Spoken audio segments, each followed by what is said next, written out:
क्या सच में सुपरस्टार रामचरण करेंगे विराट कोहली की बायोपिक? और कौन है एक्ट्रेस पूनम राजपूत और क्यों हो रही है वायरल? और यूपीआई से क्यों हो रहा है अमेरिका के पेट में दर्द? और भारत के 5 सबसे बड़े गैंगस्टर कौन है? और एलोन मस्क के दोस्तों ने लगाया उन्हें 80 करोड़ का चूना, और कैटरीना कैफ ने की इतनी बड़ी गलती जानकर आप भी नफरत करने लगोगे। पूरा टिकटॉक बंद करने वाले कैरी मिनाटी क्या सच में है ओवररेटेड? जानने के लिए बने रहिएगा अंत तक। फैक्ट नंबर 12, साउथ इंडस्ट्री के सुपरस्टार रामचरण विराट कोहली के बहुत बड़े फैन है, और उन्होंने एक इंटरव्यू में कहा है कि अगर कभी विराट कोहली की बायोपिक बनती है तो मैं उसमें विराट कोहली का रोल करना चाहूंगा। उनके इस स्टेटमेंट के बाद बॉलीवुड में डायरेक्टर की नजर रामचरण पर बनी हुई है। इसके बाद विराट कोहली की बायोपिक की चर्चा भी बॉलीवुड में जोरों पर है। रामचरण की हाइट और शक्ल कोहली से कुछ मिलती भी है, तो अगर कभी कोहली की बायोपिक बनी तो रामचरण उसमें फिट साबित होंगे। वैसे रामचरण का कहना है कि वो विराट से मिलकर उन्हें और करीब से जानना चाहते हैं। Fact number 11, carry Minati Bharat के पॉपुलर यूट्यूबर में से एक है, लेकिन जनता का मानना है कि वो एक ओवररेटेड यूट्यूबर है। जब इसके लिए एक रिसर्च किया गया तो 71% लोगों ने कहा कि कैरी मिनाटी एक ओवररेटेड यूट्यूबर है। कैरी मिनाटी 2-3 महीने तक अपना कोई वीडियो अपलोड नहीं करते हैं, और जब वो वीडियो अपलोड करते हैं तो लोग तुरंत ही उनके वीडियोस पर क्लिक करके लाइक कर देते हैं। लेकिन दूसरी बात यह है कि आजकल कैरी मिनाटी अपने वीडियोस से जनता को सेटिस्फाई भी नहीं कर पा रहे हैं। वीडियो देखने के बाद जनता को कहीं ना कोई कमी लगती ही है। हालांकि कैरी मिनाटी ने यूट्यूब पर 30 मिलियन से भी ज्यादा फॉलोवर्स बना लिए हैं, लेकिन जनता का कहना है कि वो एक ओवररेटेड यूट्यूबर है। Fact number 10, actress Poonam Rajput को तो आप जानते ही होंगे। पूनम राजपूत हिमाचल प्रदेश की रहने वाली है और कई फिल्मों में काम भी कर चुकी है। पूनम राजपूत को बेगम जान और मिर्जापुर जैसी फिल्मों में देखा गया है। पूनम सोशल मीडिया पर भी काफी एक्टिव रहती हैं और आए दिन अपने फोटोज और वीडियोस चाहने वालों के साथ शेयर करती रहती हैं। इंस्टाग्राम पर पूनम काफी एक्टिव हैं और उनके इंस्टाग्राम पर 1 मिलियन से भी ज्यादा फॉलोवर्स हैं। लोग उनकी पोस्ट को बहुत पसंद करते हैं और उन्हें फॉलो भी करते हैं। क्या आपने पूनम राजपूत को फॉलो किया है? फैक्ट नंबर 9, क्या आप जानते हैं जब से भारत का यूपीआई पूरी दुनिया में इस्तेमाल किया जा रहा है, अमेरिका भारत के यूपीआई से नफरत करने लगा है। इसके पीछे वजह भी है। भारत के यूपीआई के आने से पहले पूरी दुनिया में अमेरिका के मास्टर कार्ड और वीजा का इस्तेमाल पैसों के लेन देन के लिए किया जाता था, लेकिन जब से भारत ने यूपीआई लॉन्च किया सभी लोग भारत के यूपीआई का इस्तेमाल कर रहे हैं और पूरी दुनिया में मास्टर कार्ड और वीजा का इस्तेमाल काफी हद तक कम हो गया है। और अमेरिका को इसी बात का डर है कि कहीं लोग मास्टर कार्ड और वीजा का इस्तेमाल पूरी तरह से बंद ना कर दें। इसकी वजह से अमेरिका को बहुत घाटा भी हो रहा है और यही वजह है कि अमेरिका भारत के यूपीआई से नफरत करने लगा है। फैक्ट नंबर 8, क्या आप जानते हैं क्रिकेट बोर्ड पैसे कैसे कमाता है? आपको बता दें आईसीसी की कुल नेटवर्थ $2.5 बिलियन है और बीसीसीआई की $2.25 बिलियन।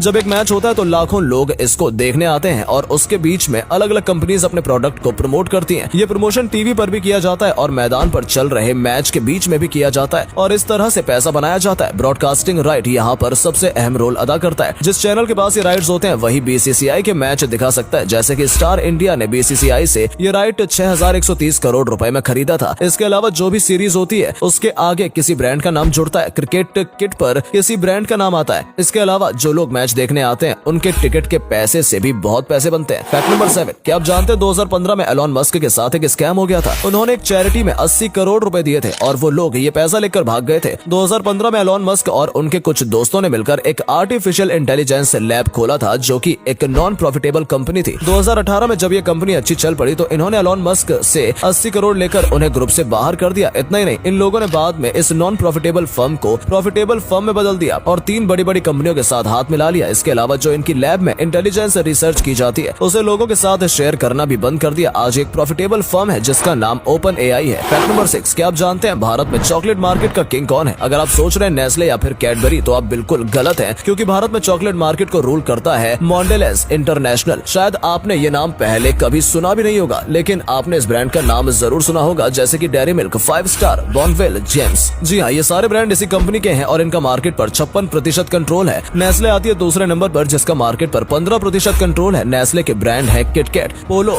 मिल्की बार, एक्लेयर्स आदि इसके ब्रांड है। तो अब आप समझ गए होंगे कि चॉकलेट मार्केट का किंग कौन है। फैक्ट नंबर 5, टेक्नोलॉजी कितनी ही आगे बढ़ गई हो और आपको घर बैठकर ही बड़ी एग्जाम की प्रिपरेशन करने का मौका मिल रहा हो, लेकिन फिर भी रिजल्ट्स वैसे नहीं मिल रहे जैसे मिलने चाहिए। आजकल हर कोई टीचर बनकर ज्ञान देने पर तुला हुआ है। ऑनलाइन कोचिंग क्लासेस का मार्केट जोरों पर है और बच्चों को आकर्षित भी करता है, लेकिन इसके रिजल्ट ना के बराबर है। अच्छे रिजल्ट सिर्फ वही दे पा रहे हैं जो टीचर्स सालों का एक्सपीरियंस लेकर बच्चों को पढ़ा रहे हैं, क्योंकि कोई चीज याद करवा देना एक अलग बात होती है और कॉन्सेप्ट को समझना और उसे दिमाग में पूरी तरह उतार देना एक अलग बात होती है। तो अगर आप भी किसी बड़ी एग्जाम की तैयारी कर रहे हैं तो सोच समझकर अपने शिक्षक को चुने, चकाचौंध के बहकावे में ना आए। फैक्ट नंबर 4, बात करेंगे भारत के टॉप 5 गैंगस्टर्स के बारे में। नंबर 5 पर है पपला गुज्जर, जो हरियाणा का गैंगस्टर था। हरियाणा और राजस्थान में इसका खौफ हुआ करता था। अपने गुरु की हत्या का बदला लेने के लिए इसने जुर्म की दुनिया में कदम रखा था। आनंदपाल सिंह राजस्थान का एक खूंखार गैंगस्टर था जिस पर लूट, वसूली, मर्डर और गैंग वॉर के इल्जाम भी लगे थे। तीसरे नंबर पर है लॉरेंस बिश्नोई, जो सलमान खान को भी धमकी दे चुका है। विकास दुबे उत्तर प्रदेश का जाना माना गैंगस्टर था, जिस पर एक मंत्री और 8 पुलिस वालों की हत्याओं के साथ कई मर्डर के केस थे। इसे एक एनकाउंटर में मार दिया गया। नंबर 1 पर है मान्या सुर्वे, जो अंडरवर्ल्ड का एक खूंखार गैंगस्टर था। इसे भी एनकाउंटर में मार दिया गया। फैक्ट नंबर 3, क्या आप जानते हैं इसरो जल्दी स्पेस टूरिज्म की शुरुआत करने जा रहा है? जी हाँ, आपने बिल्कुल सही सुना है। इसरो टूरिज्म के अंतर्गत आम नागरिकों को स्पेस घुमाने के लिए ले जाया जाएगा। इसरो के द्वारा जल्द ही इसकी शुरुआत की जाने वाली है। आपको बता दें कि स्पेस घूमने के लिए पर व्यक्ति लागत 6 करोड़ रुपए आएगी। जो अगर आपके पास इतने पैसे हैं और आप भी स्पेस घूमना चाहते हैं तो आप इस प्रोग्राम के अंतर्गत घूम सकते हैं। इसकी शुरुआत 2030 तक शुरू की जानी है। क्या आप भी अंतरिक्ष घूमने जाना चाहते हैं? कमेंट करके जरूर बताइएगा। और अगले फैक्ट पर जाने से पहले इस फोटो को ध्यान से देखिए और बताइए आपको किसका फोटो दिखाई दे रहा है। इससे पता लगेगा आपका दिमाग और आपकी आंखें कितनी तेज है। आपको मिलते हैं 5 सेकेंड।